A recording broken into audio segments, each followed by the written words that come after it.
د چمن پر لاره اخري فیصله به پر 8 تاریخ کېږي چې 8 تاریخ ته 3 ورځې پاتې دي. که په دغه 3 ورځې کې د بارډر دروازه نسوه خلاصه، بیا که موږ پر 8 تاریخ هره فیصله وکړه، بیا به موږ پر هغه فیصله باندې ځو. موږ و مشر محمود خان اچکزي ته هم خواست کوو چې ته 8 تاریخ ته چمن فرلت ته خامخا ځان راورسو. نن د چمن فرلت پر سټیج باندې دا خبره وسوه چې موږ پر 8 تاریخ اخري فیصله کوو. ټول شهر ته هم خواست وکړي چې تاسو 8 تاریخ له ټوله راسئ، موږ اخري فیصله کوو. دا ټولې خبرې نن د لغړی اتحاد جنرال سکرټري غوث الله د پرلت پر سټیج باندې وکړي. راځي ټوله ویډیو را سره وګورئ. چې زموږ بایکاټ بیا کوو پر 8 تاریخه، که کپټن صاحب خلاصوي، که مشر محمود خان خلاصوي، که زموږ د ښار عالمان خلاصوي، که زموږ د ښار خانان خلاصوي.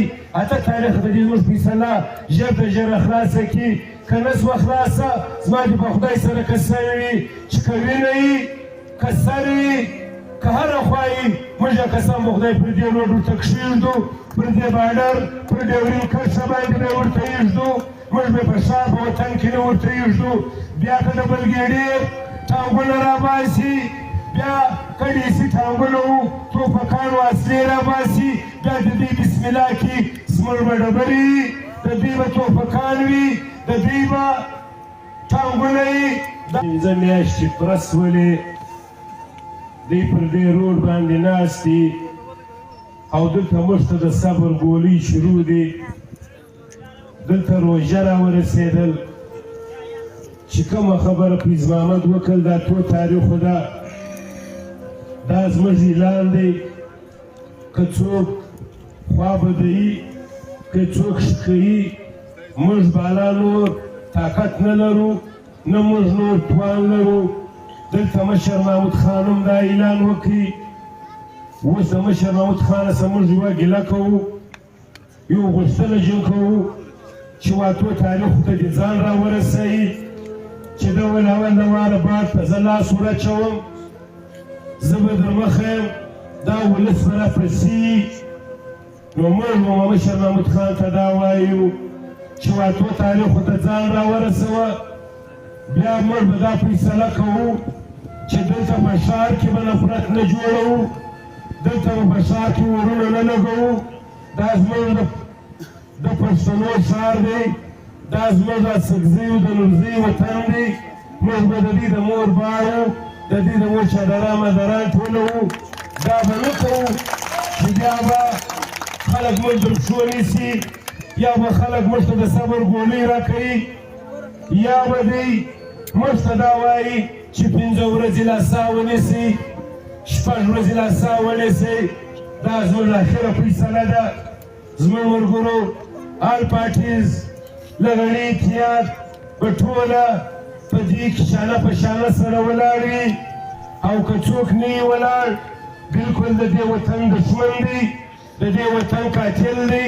چې هر څوک وي، هرې پارټۍ والا وي، هر خان وي، هر ملک وي، دا د دې ولس مطالبه ده. دا صرف د لغړي مطالبه نه ده چې سبا به خلک په روډو ناست وي، خلک پاچان والا به په دفترو کې ناست وي چې دا خو غوث الله او فیض محمد و سکرټري او موږ په خپله فیصله کړې ده. موږ دا په دې فیصله کړې ده چې 5 میاشتې موږ ولس پر دې روډ کښېنوئ. موږ اخر ولس ته څه ووایو؟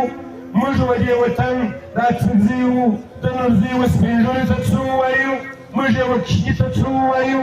اخر موږ نورې د خبرو د هر شي څه موږ بایکاټ بیا کوو پر 8 تاریخه. که کپټن صاحب خلاصوي، که مشر محمود خان خلاصوي، که زموږ د ښار عالمان خلاصوي، که زموږ د ښار خانان خلاصوي. 8 تاریخ ته دې زموږ فیصله ژر تر ژره خلاصه کړي. که نه سوه خلاصه، زما دې په خدای سره قسم وي چې که وینه وي، که سر وي، که هره خوا وي، موږ قسم په خدای پر دې روډ ورته کښېږدو، پر دې بارډر پر ډیورین کرښه باندې به ورته ایږدو. موږ به په ښار په وطن کې نه ورته ایږدو. بیا که د بلګېډې ټانګونه راباسي، بیا که ډیسي ټانګونه وو، توپکانو اصلي راباسي، بیا د دوی بسم الله کې زموږ به ډبرې وي، د دوی به توپکان وي، د دوی به ټانګونه وي.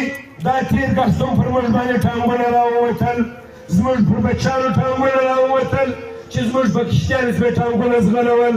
د دوی دغه انسانیت دی د دوی دا مسلماني ده دا د بلګېډې دا د جاسوسو ادارو کوم ملګري چې په دې وطن کې ناست دي چې پر یوې نامه پر بل نامه ویډیو کوي چې موږ دونې وکړ نور مې ایله کوي موږ ها وکړ موږ دا وکړ د دې وطنه سړی چا نه دي کړي د دې وطنه سړی پر دا روډ چې دا ولس ناست دی دا وطن دا هلکه د دې ولس بچاو کړې ده د عوامو بچاو کړې ده نو موږ بیا وایو د پښتونخواو ملګرو ته وایو چې وروره مشر زموږ مشر دی سپی مشر دی حالو سره ونیسئ دلته انتخابات وسو دلته ووټونه وسول دلته MP میینې معلوم سولو در دا اوسه 10 ورځې 15 ورځې کېږي چې زموږ په وطن کې نه MP نه میینې کار وکړي څه وخت به کوي هغه وخت به بیا دې کار کوي چې زموږ ځوانان